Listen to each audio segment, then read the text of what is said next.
Hello everyone, welcome back to our channel Coders Arcade. So I guess everything is fine and my voice is audible. Let me just confirm. Okay, fine. I think I am absolutely audible. So let's get started. Okay. So again we are back with a new Java session, the Saturday live sessions that we have on Java. Okay, and I guess everything is fine. Okay, so let's get started, guys. This is the third part of OOPS pillars in Java, and we are learning about polymorphism. Till now, we have covered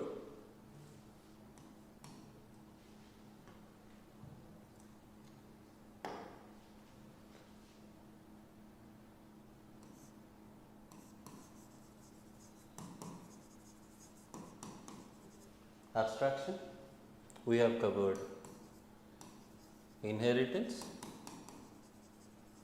then we have also covered encapsulation.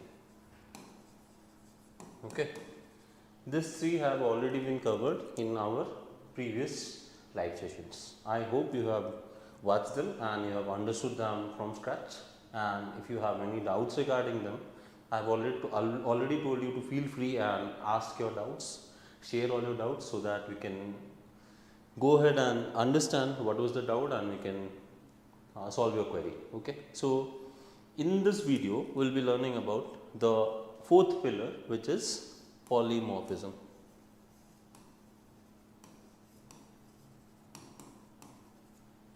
And guys, just because mock interviews and some interviews for companies are going on in our office, so I am completely on my own today because lots of students are there for interviews, and in the middle of the video there might be a delay. So what I will do is I will just go on and switch on the camera again and I'll come back. Okay, so you just have to bear with it today. Okay, so as we have already discussed, I have started from encapsulation. This was the number one. Then we went on to inheritance, right?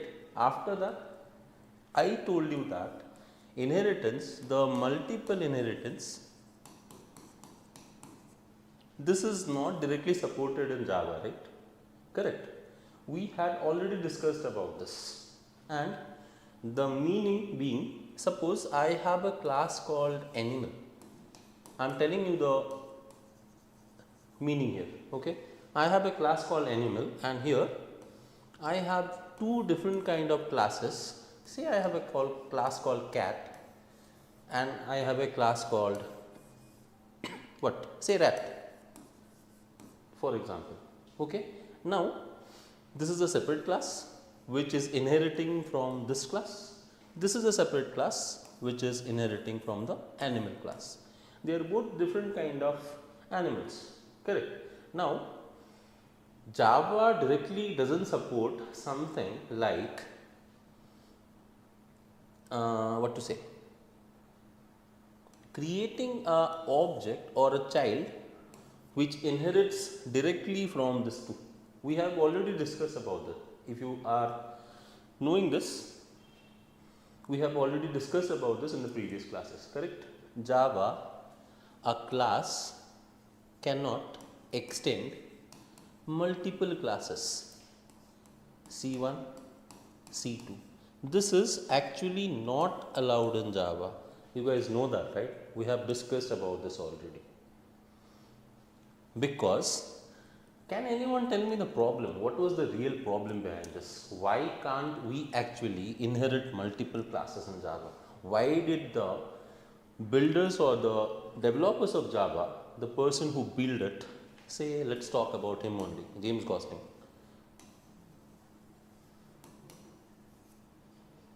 Why did it think that this should not be a criteria where a class can inherit from multiple classes in Java? Why was this not taken into consideration?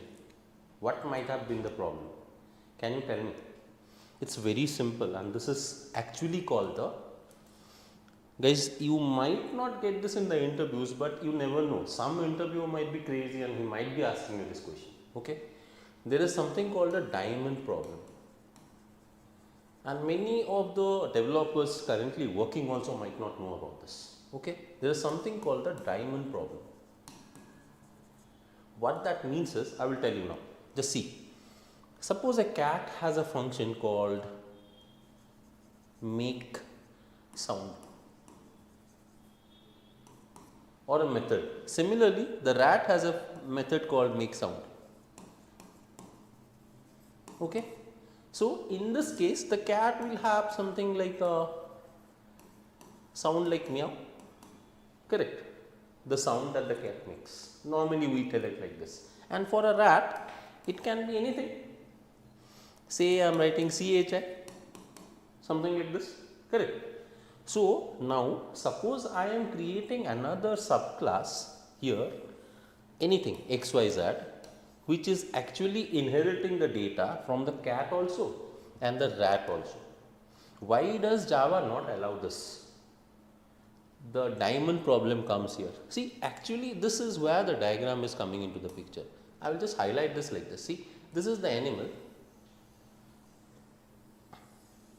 This is actually the diamond pattern that you have here, and here lies the problem. Now, the developers at that time thought, and they were actually confused about this, like which make sound function will you be inheriting in the child class, because it is inheriting from multiple classes.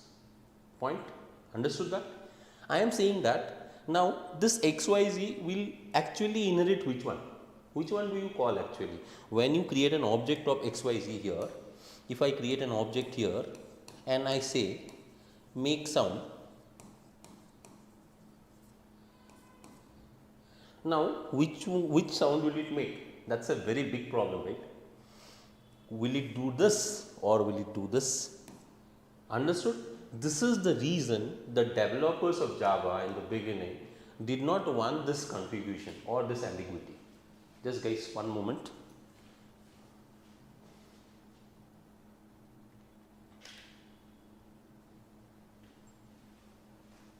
Okay, I told you I am on my own, okay, so you have to bear with this. So whenever the camera shuts down, I have to go on and just turn it on again, okay. So this is where I was right now, correct? This is actually the diamond problem here. See, the structure actually looks like a diamond, that's why it is called like this structure that you have here, the structure. Understood? So whenever this XYZ object is actually calling this make sound function, where does it come from? Understood? It is confused. The object is getting confused here. Which one do I call? The cat also has a make sound function. The rat also has a make sound function. Now, which one will I actually take? And similarly, it can have an implementation of its own also. That is what we will learn now.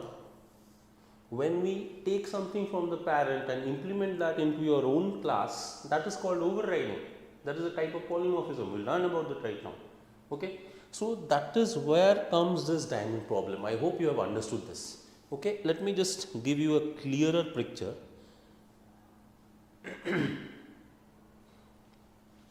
To tell you the fact again, I have the animal class, I have the cat class, I have the rat class, I have some particular type of animal, XYZ, whatever it is, I don't know right now, because it is not possible actually to crossbreed them, right? So suppose now this XYZ inherits from both cat and rat, and as I said, this has a make sound method and this also has a make sound method, right? Then here it is meow, here it is CHI, any TT something of a sound. We don't know that.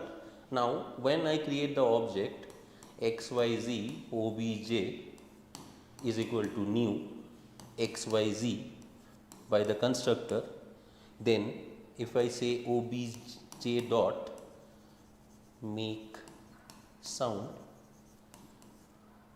this is where the problem lies. That's what I tried to explain you. Understood? And that's why this is called the diamond problem. This thing, This problem is called the diamond problem. This is very frequently asked in the interviews to experienced candidates, but sometimes you might get this for freshers interviews also. Okay, hope you understand this. So I hope you learned something new today. So this is called the diamond problem. That's why the developers of Java tried to eradicate this or remove this from the language Java by writing like this. A class A cannot extend B, C multiple classes. This is not allowed in Java. Okay. So this structure where parent 1, parent 2 and this is the child, this structure is not allowed in Java. In Python, in C++ you can do it, but in Java you cannot do it. For that, what do you have? Can anyone tell me in the comments? What do you have to overcome this? How can you use multiple inheritance in Java? I have already explained you this, guys. Please tell me anyone. I am waiting for your answer. Anybody? Anybody? How can you overcome this problem where a class cannot extend multiple classes? What did you have? We had interfaces. Correct? Interfaces. When you sign a contract with an interface, we can do it. Correct? And we use what? You might be remembering this. Tell me, what do you use? You use class A implements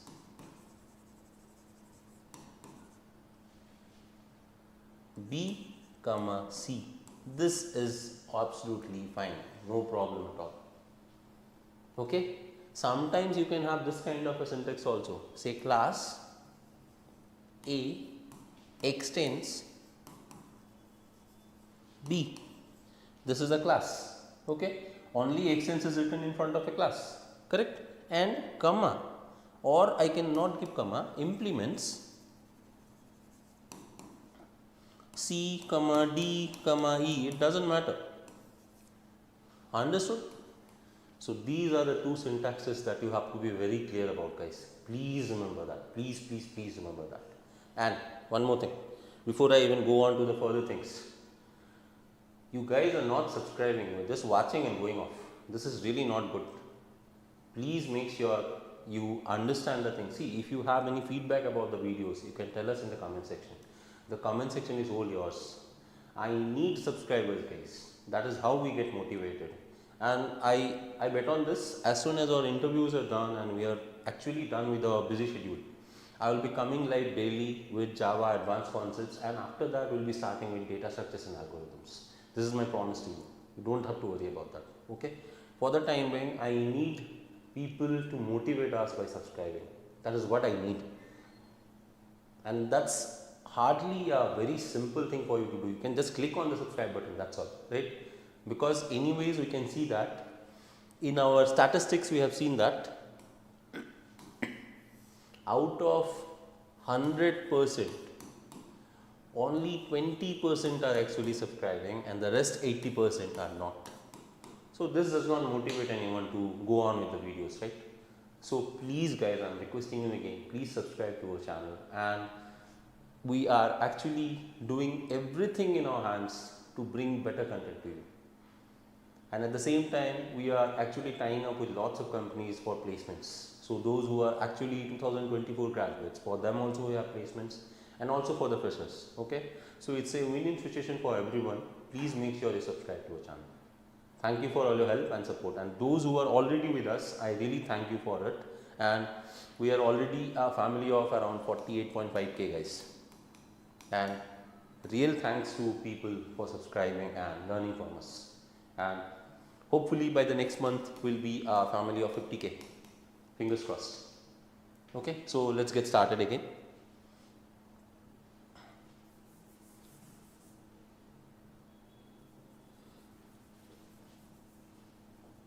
See, this is what I was talking about, right? I am telling you that a class can implement multiple interfaces. This is one syntax which is possible, right? This is one syntax that is possible. Also, This is the other syntax that is possible, where a class extends one class and implements multiple classes. So in this case, I have to just give you this here. Interface P and interface C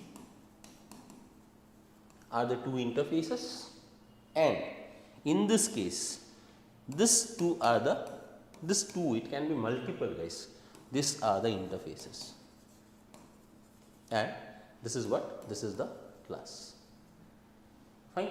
So please remember these two syntaxes. If you want, let me just show you here how it is done. I'll go back to my ID.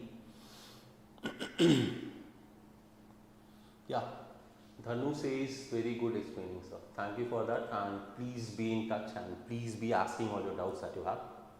It is really nice to get all your support. Okay. So now I have already created the packages. Let's do one thing. I will just show you something here. Okay. In my package, I'll create a new class called, say, what, demo. Okay.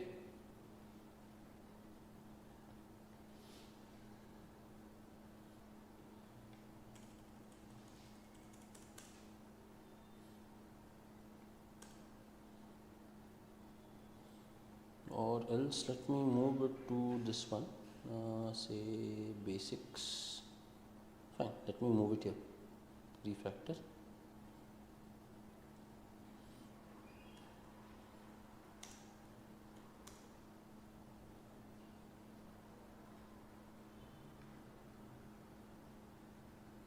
Fine, everything is fine now. So in the demo class, let me say extends.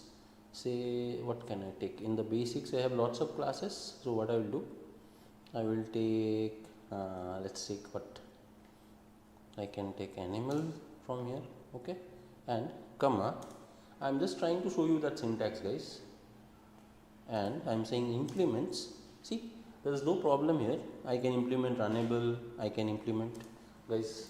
Just a moment.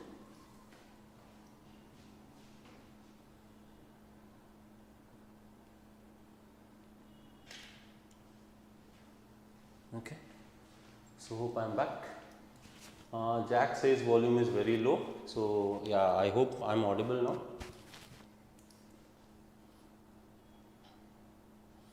Okay, you guys can see here, I have extends a class and implements runnable.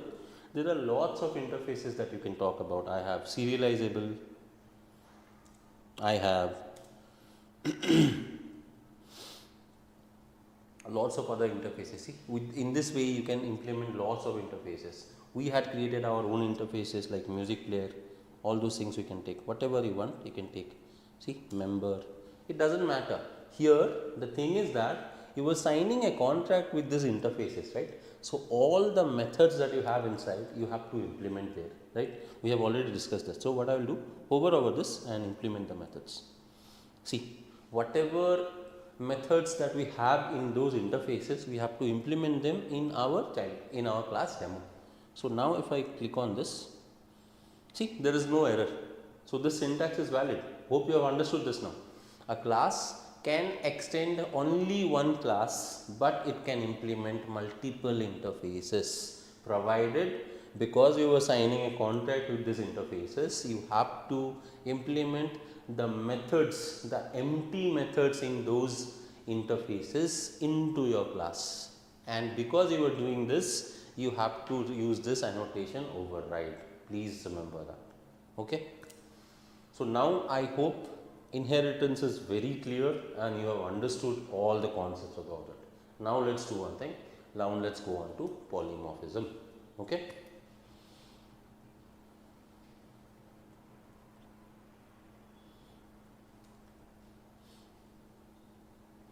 Yeah, Dhanu says now it's audible. Fine. Thank you for your reply, and let's go ahead and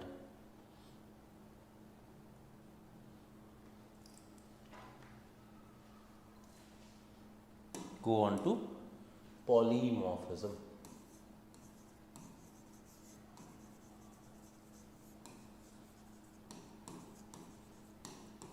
This can be divided, this word or this fourth pillar can be divided into two words.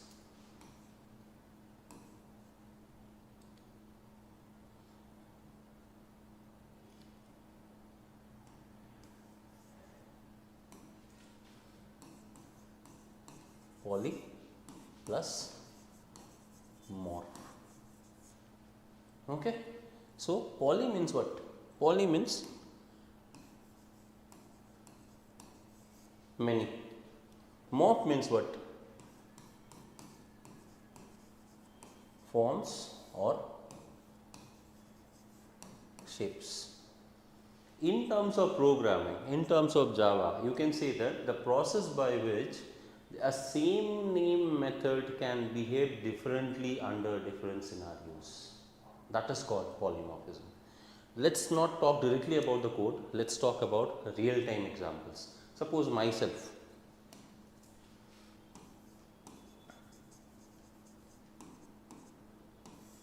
Saurav, right now I am explaining you something, my role here in the class. I am a trainer. Understood? And suppose I am at home. What becomes my role?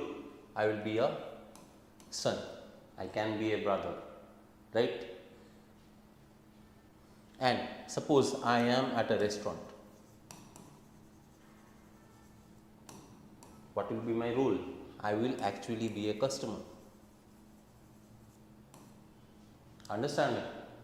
Similarly, let's take one name.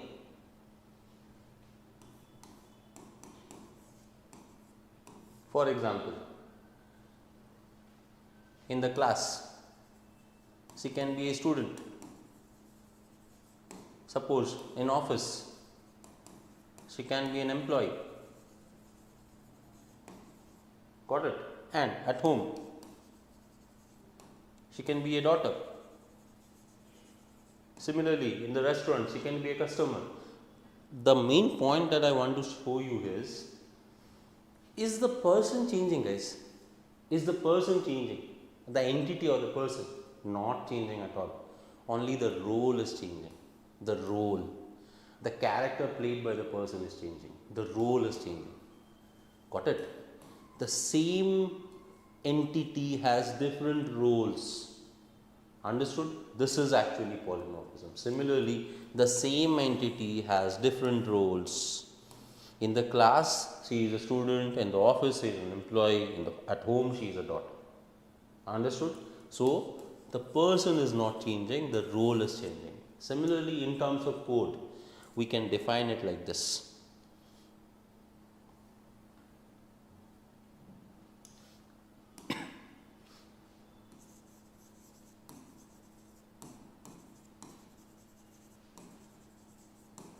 If the same method, or you can say entity,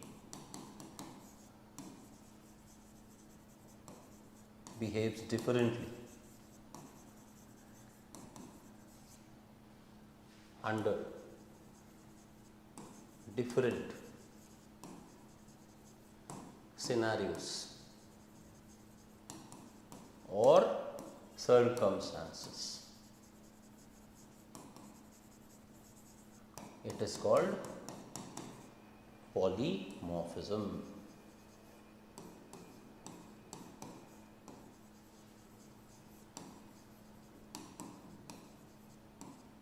Make sense? You have to remember this, because you cannot give such kind of example in the interviews, right? Even you can take that, relate that like saying that, sir, right now I am in front of you, I am the interviewee, or I am the one who is being interviewed, and if I go home, I will be the son or daughter. If I go to a restaurant, I can be a customer. I am not changing, my role or my character is changing, that's it, right? Similarly, in case of programming, you can say that the same method or the entity, whatever entity we are taking, behaves differently under different circumstances or scenarios. This is actually called polymorphism. There are basically two types of polymorphism that we will talk about right now. And before that, just one moment, guys.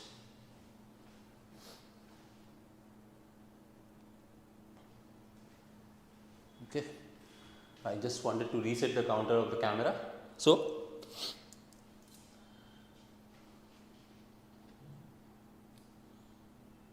yeah, I'm just checking if I have any comments or not. Yeah, Danu says many forms, very good. Right now I saw that. Fine. So I was talking about the types of polymorphisms. Guys, please remember this. Number one,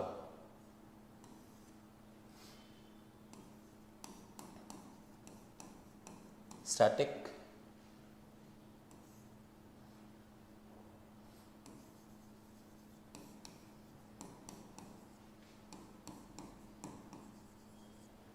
compile time,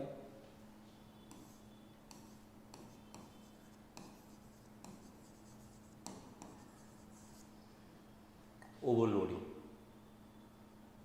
Okay.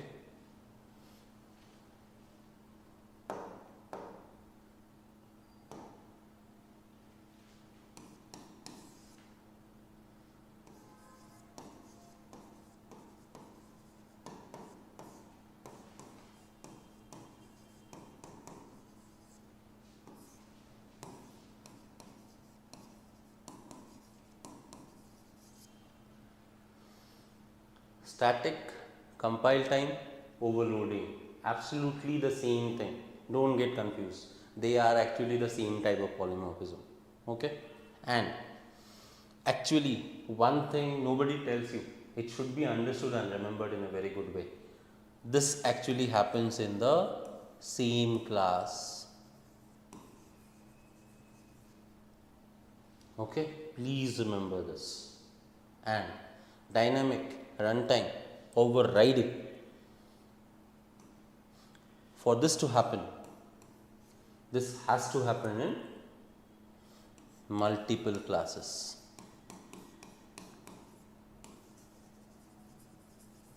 Okay, this has to happen in multiple classes. That means there should be a parent-child relationship. This is mandatory. This has to be there.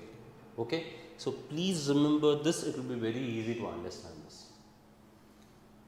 Static, compile time or overloading, this happens most of the times in the same class. Dynamic runtime overriding happens in multiple classes where there is a parent-child relationship. That means there should be subclasses, parent and subclasses. Then only you will have this relationship. Okay, this you have to remember.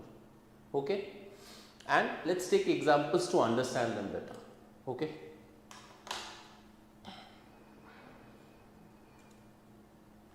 What I will do, I already have created the packages. I'll just go ahead and do something like this. Okay, let's go to overloading and let's create a new class called addition. For example, I'm just trying to keep it simple so that you guys can understand this easily. Okay, now in the class addition, what I will do is I will create a function called void add, and let's say this function adds two variables or two integers, int a comma int b. Okay, and I'll just say s out a plus b. I'll say suppose sum is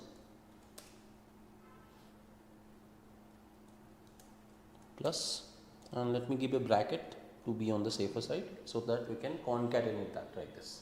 Fine. Now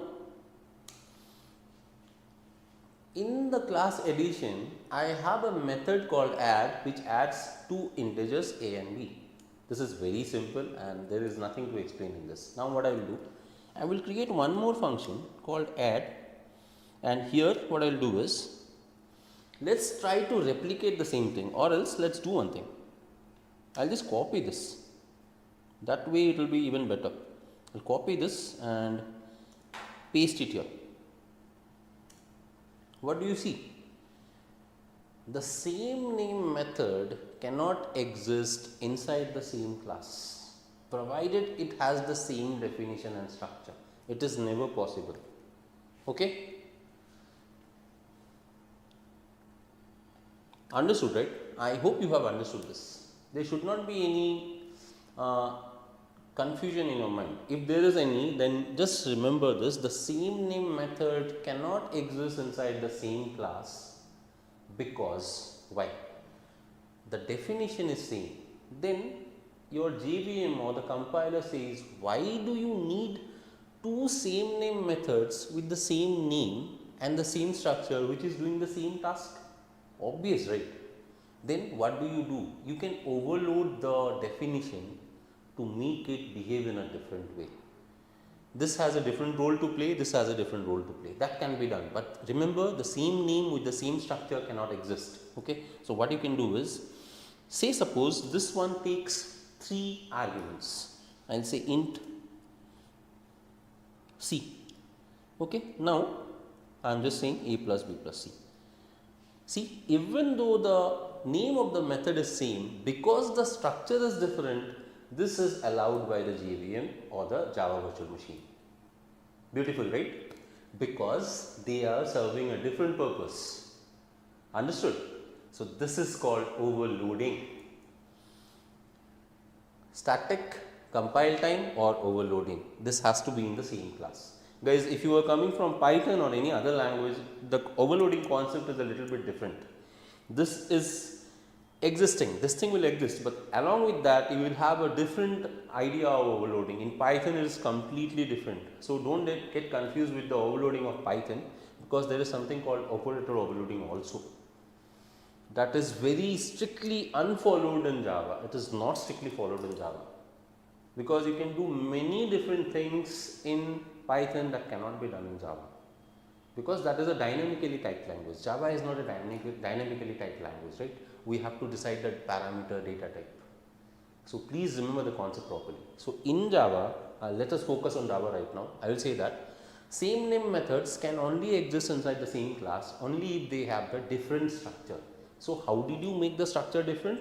By changing the number of parameters. Got it? Int a, int b, 2 parameters. Here it is int a, int b, int c, 3 parameters or 3 arguments. Fine. Now I can have one more. Void add, I'll say int a comma, this time I can have float b. Is there any clash? There is no clash, right? Understood? So this is the beauty. You can either do this overloading by changing the number of parameters or changing the return type, the data type or the return type of the parameters. So this is how you can do overloading inside the same class. Understood? So here I will just say s out. Okay. Someone says hello sir. It's Milan from Odisha. I know you. Hi. So here it is something like this. I'll say a. So let me copy up this thing, the whole thing. Copy this and paste this here.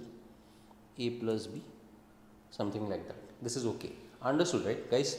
I hope by now you have understood the real meaning of overloading. Okay. Learning. Sir, can we declare variable inside interface? You can do that. You can do that. But the thing is that make sure all your methods are empty. Okay, and for you, let's do one thing, because you are asking. We have already covered the interface concept. So what we do, let's go to animal interface and let's see. Say I am having string name. Just see here. You were talking about this, right? Just see what does it say. It says variable name might not have been initialized, but say suppose I am saying tiger, just for example, or let me say animal. There is no problem. You can use that in the subsequent classes. Understood? So you can write a variable, we can declare a variable inside interface provided you are initializing that, or else there are many other things that you can do. But for the time being, just remember it like this. You can initialize a variable inside an interface. The answer is yes. But if you just leave it blank like this, it will give you a warning like the variable is not initialized. You can see that. Guys, just let me come back.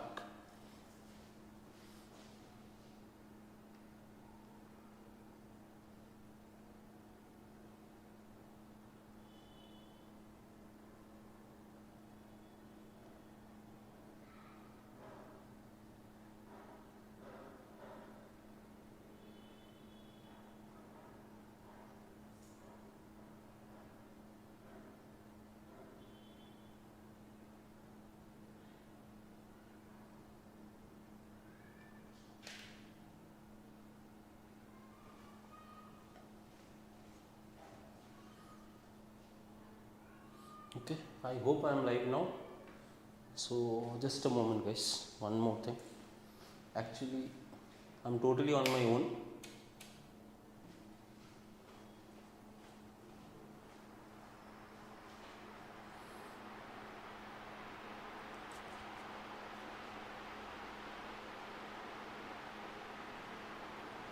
Yeah, hopefully I am live again now.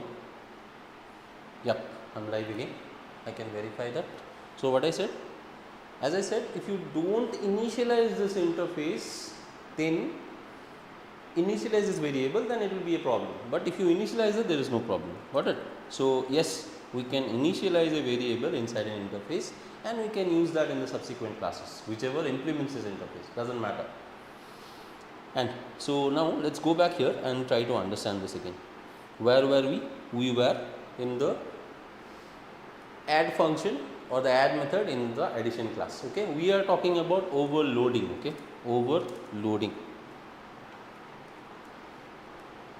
Fine, we are learning this concept. So as I said, I will repeat again. And guys, I'm sorry because you have been interrupted in the middle because of the camera, because I'm totally on my own. Please bear with me for today. Okay. By the time we start with our next live session, it will be fine because I will have my team back with me. Fine. So I'm all on my own. So please bear with me for the time. And as I said, guys, overloading can be done in two ways: by changing the number of parameters, or what? By changing the return type of the parameters. Got it? So let's go to the main function, and yes, here I have a question for you guys. The question is, how do you call these methods without creating an object? Who will tell me the answer?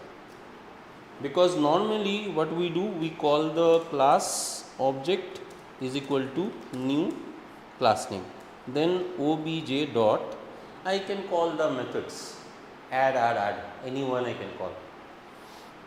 How do I call them without creating an object? You guys have to tell me. Anyone from the comment section has to tell me. How do you actually call a method without creating an object from the main?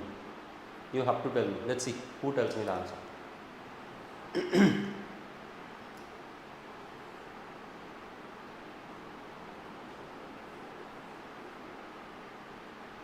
Anybody? The main method is static. So from a static context, you need to call static methods. Always what we do, we write static here. So I will just say Alt Shift and click all the three together. Repeat Alt and Shift to update all the three together. I will just say S, and you can see all of the three were updated together. Then I can press Escape. Got it? So I have three methods with different structure. The name is same, but the structure is different. Understand this. Okay. So this is how it is called overloading. Now what I will do, I will call the add and pass 1, 2. I will call the add and pass 1, 2, 3, and I will call the add again. This time I will pass 1, 2.5.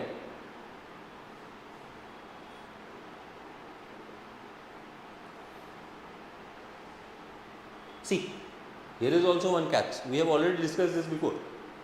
This method takes an integer and the float, but by default all the decimal data types are double, right? All the decimal data types are double. So see the warning. It says that can't resolve or cannot resolve add int double, because I am passing a double. I have float here, so I have to write a capital F or a small f. Please remember this. By default all are double data types. Okay, so you have to write a F, which can be small letter or capital letter. Some people don't know this. You can write capital letter F also. Okay, so this is how it works. Now let's run this and see what we are getting.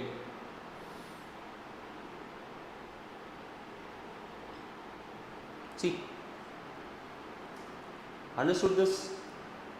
The different add methods are giving different outputs. This is overloading, one kind of polymorphism called static polymorphism or compile-time polymorphism. Why is it called compile-time? Because if I have the same structure,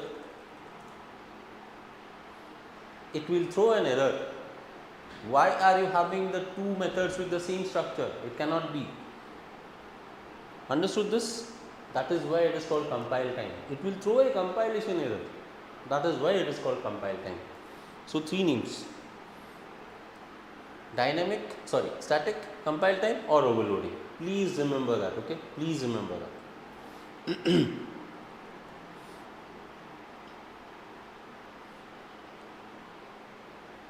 Yeah, Dhanu says if it is static method, then we don't need objects. Absolutely fine, absolutely great.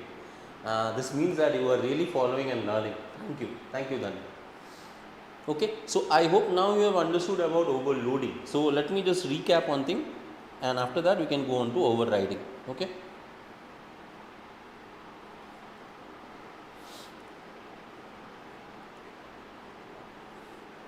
Yeah, learning says if time permits, make a session on garbage collection at last. Definitely we'll do that, but I don't think I'll be able to do that today, learning. But I will definitely try to do that. But the thing is that in garbage collection, you don't have to worry about lots of that. The clutter is actually cleaned or maintained by the GVM, right? Still, I will try to come up with a small session on garbage collection also. Don't have to worry about that. But for the time being, learning the doubt that you are asking, I will say you one thing. Okay, please remember that JVM handles all the garbage collection in Java. You don't even worry about destructors. In C++, we have to write a destructor, right? But here in Java, everything is managed by the JVM. In the object class, there is a method called GC, the garbage collector method, that is called, okay, after the execution of the code. So we'll talk about that, don't worry. We'll have a separate session on garbage collection. I will definitely look into it and I will definitely do it, okay. Don't have to worry about that. Thank you for the suggestion, we'll do that. Fine. So just a small recap for this one, and let me just do one thing, guys, one moment.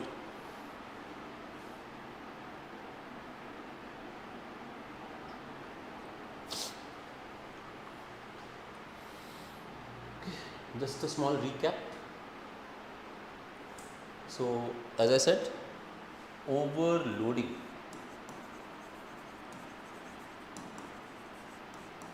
Same class, same thing, changing the number of parameters, number one. Second one is changing the return type of the parameters.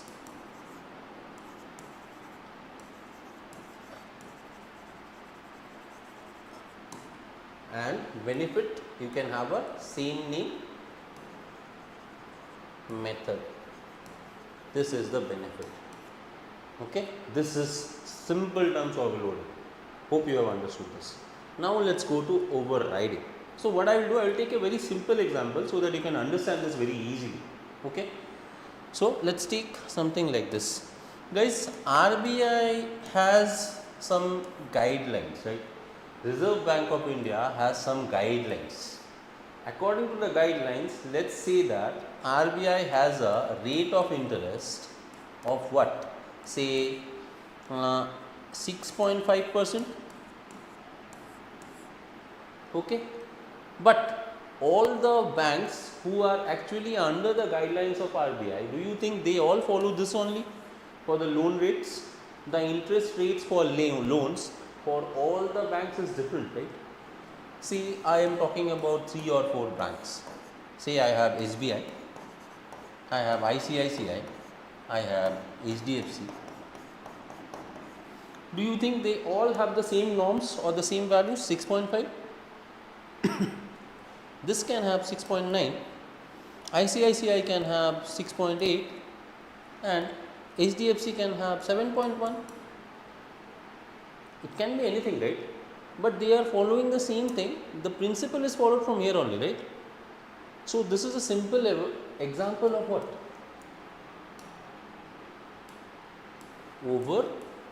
Overriding. This can be considered as the parent. The parent has a method called rate of interest, which is returning 6.5, but the child classes, they have their own implementation of the same function ROI, ROI here, ROI here and ROI here, and they are returning something different. Someone is returning 6.9, someone is returning 6.8, someone is returning 7.1. This is called overriding. You are taking help of the parent class and giving the implementation in a different way in your child class. Okay? So, I will just give you a simple one more example. Say, I have an animal class where I have color which is just normally set to black. But when I come to children, say cat, the cat can have any kind of color, right? So, let me say black and white. For example, the rat, let me say it is brown, and say dog, it can have multiple colors, let me say white, doesn't matter. Understanding, right? So, it is taking this color from the parent and changing it according to its requirement. That is called overriding. Makes sense? When the parent class data or the method is taken and used in a different way, overridden in the child class, it is called overriding. Hope this is clear. Let's take this example and try to implement this. Okay?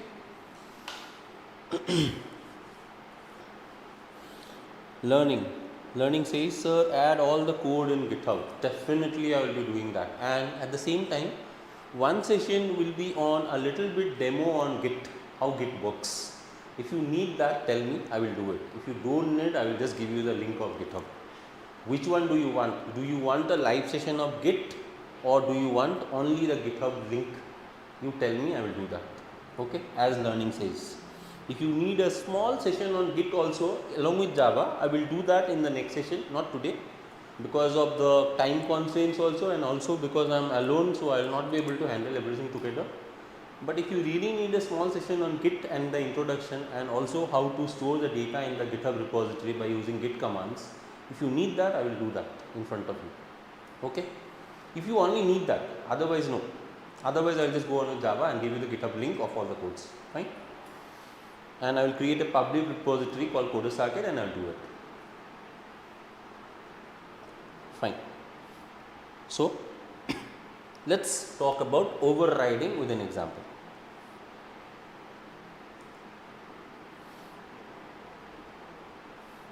So, let's go here and overloading is done. I will create a new class called RBI. This is my class called RBI, Reserve Bank of India. Here I have a function called double rate of interest. Okay, and here what I will do, I will return normally, let's say, and guys, let me do one thing. The timer might run off, so let me go and update this.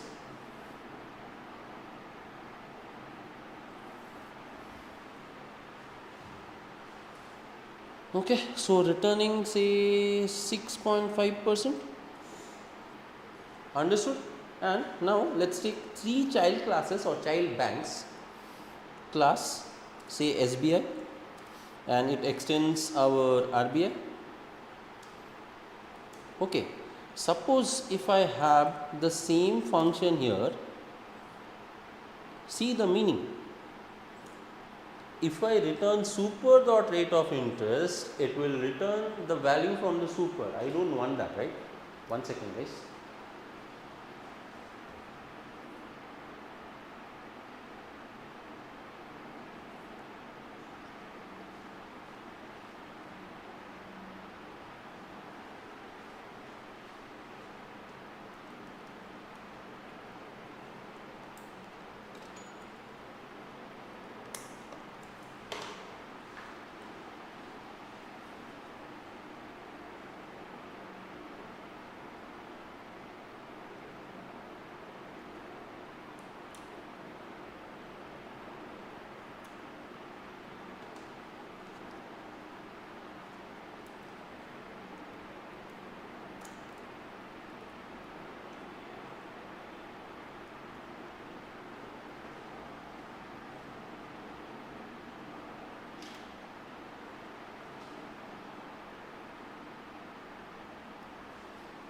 Okay, again sorry for the delay. As I told, I am on my own today, so you might be having a rainbow color screen. It will come back, don't worry. So as I was saying, yeah, I think, yeah, I will be live in a moment. Just guys, learning says thank you for making such lessons from sir. It's really helped us a lot. Okay guys, just a moment, it will come back, don't worry. Yeah, I think we are live again. So what I was saying that if you return super dot rate of interest, actually it is returning this value. I don't want that. I want to change it. I want to use the same function and change it. So what I will do, say suppose it is 6.1 for SBI. Okay, and say I have one more class called what to say ICICI extends, and this one also RBI. Here I will copy this double rate of interest, and I don't want to return this value. I will return what, say 6.9. I am taking random values, don't have to worry about this. And let's say one more class, I have HDFC extends RBI, and this time I will copy the same thing, and this time say I will return 6.4. Okay, and you can see guys, one thing you can understand from here is very simple. 3 overrides you can see. This is the best feature of IntelliJ that I really like. You have the annotation called override. Guys, 6 semester students or 7 semester students, you will be having a topic in Java, a very important topic, annotation. This override annotation is not mandatory. This is not mandatory. I can remove that. It really doesn't matter. But still, does it change something? It is 3 overrides only. It will not change. But still, it is a good practice to write that. It is really a good practice to write that, because it tells everyone who looks at the code that actually you are overriding something from the parent and using it according to your wish in the subclass. Okay, that is called overriding. Understood that? Okay, so what I am doing is I have 6.5 here, but I am trying to implement this in a different way in my child classes, subsequent child classes. That's why I had given this example. Okay, this is called dynamic polymorphism or overriding, or what? I have already given you the names, right? It is called dynamic or runtime or overriding. Please remember that. That needs multiple classes, not one class. One class is always overloading. Fine. So now, I hope now this structure is clear. 6.5, in SBI we have 6.1, in ICICI we have 6.9, and in HDFC we have 6.4. Fine. So that will do. And yes, at the same time, now let's go and do one thing. I will call a class called overriding. Here I will have the main function, and then let's create the objects. First I will create the object of RBI.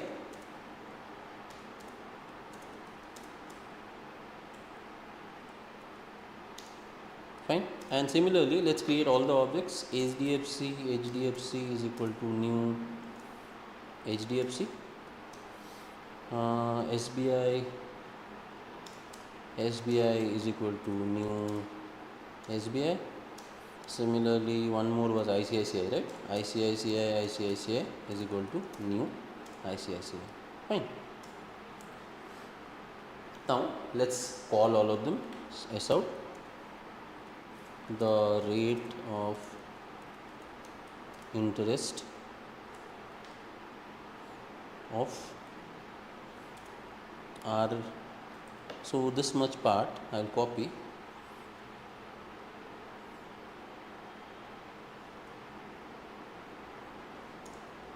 Paste 4 times, right? 1, 2, 3, 4. Rate of interest of RBI, SBI, ICICI and HDFC.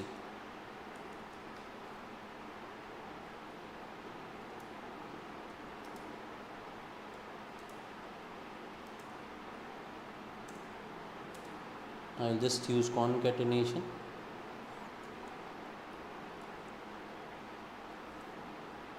I will call RBI dot rate of interest. Here I will call SBI dot rate of interest.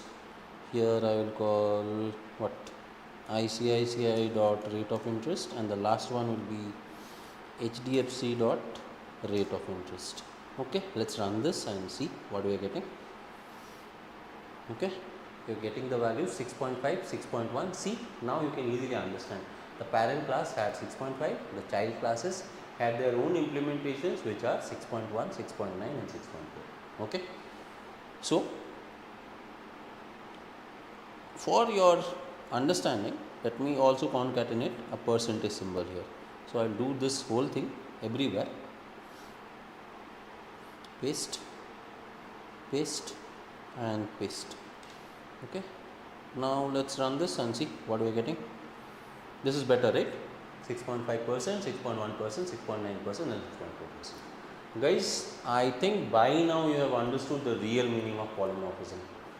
Overloading and overriding. Overloading always starts in the same class, overriding starts in the different multiple classes. Okay, guys, with this we have covered all the 4 pillars of object oriented programming, and if you have any doubts regarding any of the pillars, please post your doubts in the comment section. We will be definitely trying to solve all your doubts. Okay, and at the same time I just want to inform you, next Saturday's live session timings might be different, or we might not be able to come live, but still I will try my best to come because I have to go to a college for recruitment.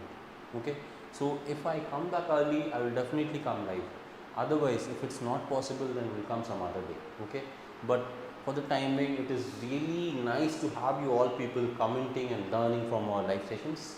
It really helps us a lot to motivate ourselves to create more content and all. And at the same time, I just want to ask one more thing again and again. If you want a Git live session, please tell me, so that we can, whatever codes we have written here, we can directly go and load them into our GitHub repository, and I can give you the link so that you can clone or you can pull all the data to your local repositories. That can be done, or if you want only the link, I will just share you the link of GitHub and you can copy paste the code. Whichever is fine for you, you can just let me know. Fine. Thank you for all your time, guys. I hope you have learned about all the 4 pillars of object oriented programming. There are lots of other things to learn in OOPS concepts. I will be curating a better video, combine all the important topics that we need to learn in OOPS concepts, because there are some extra concepts in OOPS that need to be understood. Okay, so we will do that in a different class, don't worry about that. And yes, I remember garbage collection, I will do that also, don't worry. And please, myself, Saurav, requesting all of you again, please subscribe and don't just come, watch and go. This is not a good thing to do. Okay, that is the least you can do to motivate us. Till the next time, guys, this is Saurav signing off. Bye bye and happy learning. Thank you. Happy weekend. Bye.